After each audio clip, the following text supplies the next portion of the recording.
Hello and welcome to the High School Huddle, along with Ronnie Phillips, Phil Nichols, Chris Evans with you.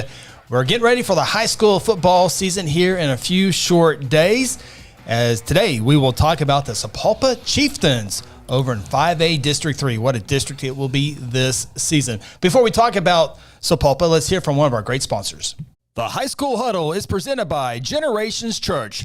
Love God, love people, serve both well. Contact Generations Church by calling 405-282-6848 or visit them online at generationsguthrie.com. Sapulpa Chieftains a few years ago made their way down to 5A from 6A2 football. It's been a great thing for their entire athletic program. Coach Tim Holt Jr.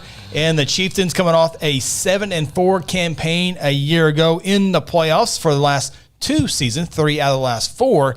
And Sapulpa in that tough district with McAllister, Coweta, and Del City. We'll talk about that here in just a second, but they have a very nice game to begin with in Sand Springs, as they play Sand Springs and Bartlesville, 6A2 program. Sapulpa was up there for several years, so they had those connections up there in those rival games. So Sapulpa, it will be fun to watch them over in 5A3. I just know they have a tremendous quarterback. And Colton Howard, his numbers just stick out. Yeah, Colton Howard, he just, 2,300 yards, 31 touchdowns last year with only 6 interceptions. I mean, this kid can flat out play. And, Sapulpa's one of those teams that you just, keep an eye on throughout the year, because come playoff time, they stay healthy. Man, oh man, I think they can make some noise from that side of the state. It's always interesting if Sapulpa was in District 5A4. Yes. If they were in 5A4 away, right now Coweta is playing really good. Del City, one elite team. McAllister. I mean, if Sapulpa was in 5A4, they would be dangerous. Big time. Of course, they're not to say 5A4, but 5A3, 5A2, really, really strong. It'd be interesting to see how Sapulpa was in 5A4, but they're in 5A3. So let's take a look at their schedule for the Chieftains this year. It's a tough one to begin on the road at Sand Springs. Tahlequah, also a former 6A2 school down in Bartlesville there. Then you see the schedule there, and at Coweta, at McAllister. Now, they do have Del City coming to town, but that's a pretty good schedule for the Chieftains, playing up in non-district and playing in tough districts. Yeah, I mean, Sand Springs is a good ball club. Yeah, I mean, they're going to win. They're going to win a lot of football games this year. I think it's a tough. I believe it's at home or away. Sand Springs is at Sand Springs, so a tough road game to start the year. Gets a little easier the next few weeks, and then you come back to that Coweta game, which is going to be a good ball game. That's at Coweta as well, and then they get Del City at home, and then I think for after that Del City game, they're looking at 4 wins. To finish out the regular season. But, I'll tell you what, Sapulpa, like I said earlier, they're a team to watch. I think they can make some noise. They get into the playoff. I will begin this one here, and boy, it's a tough schedule. I like Sapulpa. I really like the quarterback. Yeah, I really like the quarterback, and I will give you my record. I won't dance around it. I'm going to go 8-2 for Sapulpa this year, with my disclaimer that they could lose 4 games. I think for me, they will definitely lose that Sand Springs game. Coweta will be tough. McAllister will be tough. Those are 2 other losses that could come on there. But I think their tough one will definitely be Sand Springs out of the gate. And Bartlesville is not a pushover either. No, so I'm gonna go heavy for Sapulpa this year, but I'm watching it close because it could go 6-4 real tough fast. Schedule. Yeah, tough schedule. I mean, you can find a way. I'm 8-2 as well, Chris, and I've got the exact same 2 losses. But I could look at that McAllister game. That's going to be a tough ball game. You talked about Coweta. That could be a tough ball game.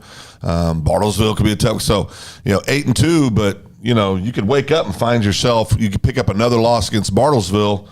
You're 1-2 going into the season. You could be a 4-loss or a 5-loss team also. I mean, but they're talented. And we talked about the quarterback. Don't overlook Marco Smith, 5'8", 190-pound senior. Only played in 3 games last year due to injuries. Over 700 yards rushing in those 3 games and 11 touchdowns. So this kid can flat go get it. Also had they just got a lot of weapons. And again, staying healthy is key for everybody.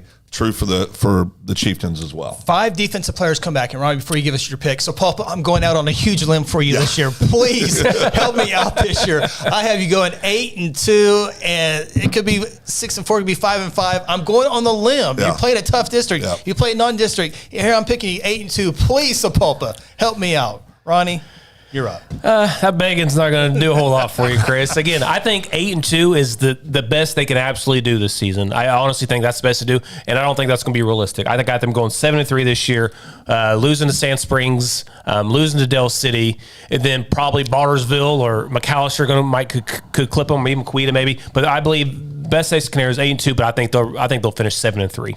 Hey, 7-3 on that schedule. Rolling in the playoffs. Good schedule, yeah, absolutely. Either scenario, Yeah. you're going in the play. Really, even if for a quick second, let's say they did lose to McAllister, Del City, Coweta.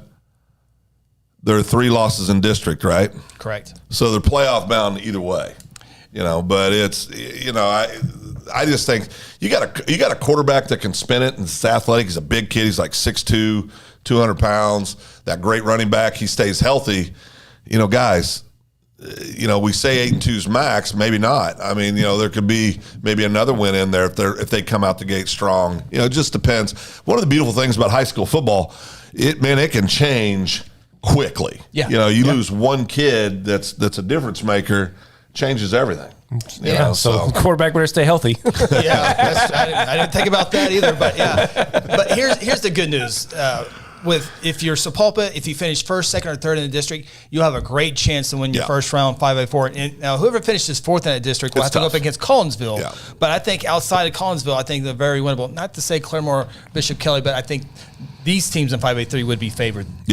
Most definitely. Collinsville would probably be a slight favorite at home, regardless if they play in the fourth. Come on, Chieftains, 8-2. Come on, man, 8-2. I will. Yeah, this will look great, or like, it happens. It happens. Happened to us last year with a certain team in 6A, didn't it? Oh, goodness. Go Chiefs. Let us All down. right. Hey, be sure to follow the High School Huddle all season long. We can brag. We can eat crow like Phil did last year. Yeah, a little bit. You can go to YouTube, search Second Banana Media, subscribe and like that. You can also find the High School Huddle on Facebook, Twitter, TikTok, and, of course, the easy place, secondbananamedia.com. Check out all the podcasts, including the High School Huddle.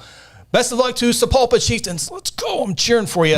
And best of luck to your team. Have a great day.